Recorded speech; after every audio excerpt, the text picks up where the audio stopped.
Isang TNVS driver ang nasawi sa Caloocan City matapos ang isang insidente kasama ang kanyang pasahero noong madaling araw ng June 7, 2026.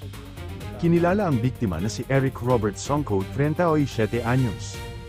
Ayon sa pahayag ng pulisya, nag-book ang pasahero at lumapit pa umano ito sa mga pulis bago ang biyahe dahil wala raw siyang cellphone. Ayon din sa pulis, hindi napansin noon na may dalang baril ang lalaki. Sa loob ng sasakyan, nagmamakaawa ang pasahero na ibaba siya ng driver pero hindi ito pinagbigyan. Huwag mo ko lalapitan, pre. Huwag mo lalapitan. Wala ako, sir. Hindi, huwag na. Huwag mo ko lalapitan, pre. Huwag mo ko lalapitan. Sir, sir. Huwag mo lalapitan, pre. Huwag na, sir. Huwag na. Huwag na. Nauwi ang pagtatalo sa pamamaril na ikinasawi ng driver. Lumalabas sa inisyal na investigasyon ng pulisya na gusto umano ng sospek na pumunta ang kanyang asawa para ipaalam na nakakulong siya. Tinitingnan ng mga autoridad kung may kinalaman ng problema sa asawa ng sospek sa motibo ng krimen. Narecover ang isang baril sa 43 anyos na sospek na agad namang naaresto ng Caloocan Police sa San Jose del Monte, Bulacan. Nahaharap ngayon ang sospek sa kasong murder at illegal possession of firearm. Sa ngayon nagpapatuloy pa ang mas malalim na investigasyon ng pulisya umani ng samut-saring reaksyon ng insidente sa social media matapos kumalat ang balita. Maraming netizens ang nagpahayag ng pakikiramay sa pamilya ni Songko at nanawagan ng hustisya para sa biktima, samantala nananawagan ang mga TNVS driver ng mas mahigpit na safety measures para sa kanilang hanapbuhay. Para sa karagdagang detalye, manatiling nakatutok sa mga official statement ng Caloocan Police. Tumbago silang. Magsado ka na. Tumbago silang. Yes, sir. Takot niya ako, sir. Takot?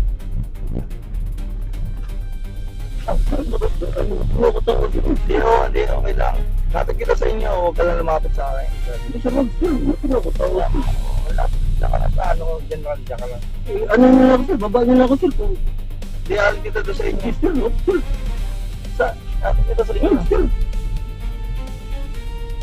Sir, bawa ka, sir. Dito lang, sir. Hindi. Dito lang, sir. Baba lang ako, sir. Huwag mo Baba lang ako, sir. Baba lang ako, sir. Huwag mo ko lalapitan, pre. Sir. Huwag mo lalapitan. Baba mula ako, sir. Huwag na, sir. Hindi, huwag na. Huwag mo ko lalapitan, pre. Huwag mo ko lalapitan. Sir, sir. Huwag mo lalapitan, pre. Huwag na, sir. Huwag na. Huwag na. Bakit ako? Bakit na?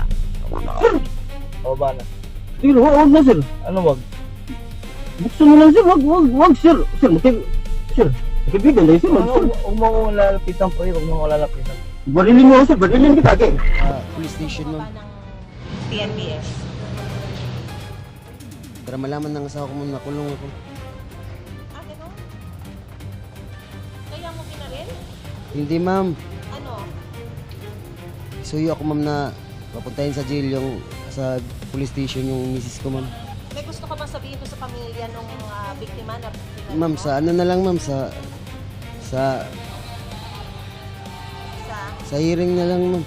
Sinasabi po is hinahanap po raw niya yung asawa niya at during doon sa paghahanap niya is naligaw na raw po siya at ang gusto na lang po niya is makabalik po sa kanyang bahay po ng ating suspects. Naka-tight po siya na body fit na sando po.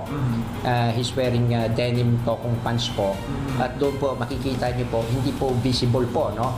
Kahit doon sa mga package po niya hindi siya bulging. In fact, there was one time na tinanong po namin yung ating personnel na tinapik naman po niya yung mga bulsa. Wala po siyang nakapkapan na anumang bagay na matigas na that would suggest na deadly weapon. Tama yung ano.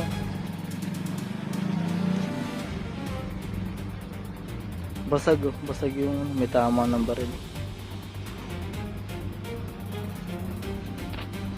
Grabe.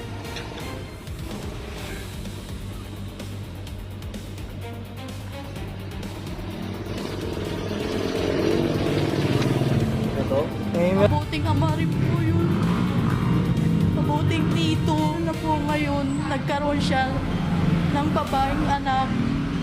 Tuwang-tuwa po siya. Yung puso namin hindi pa nabibinyagan.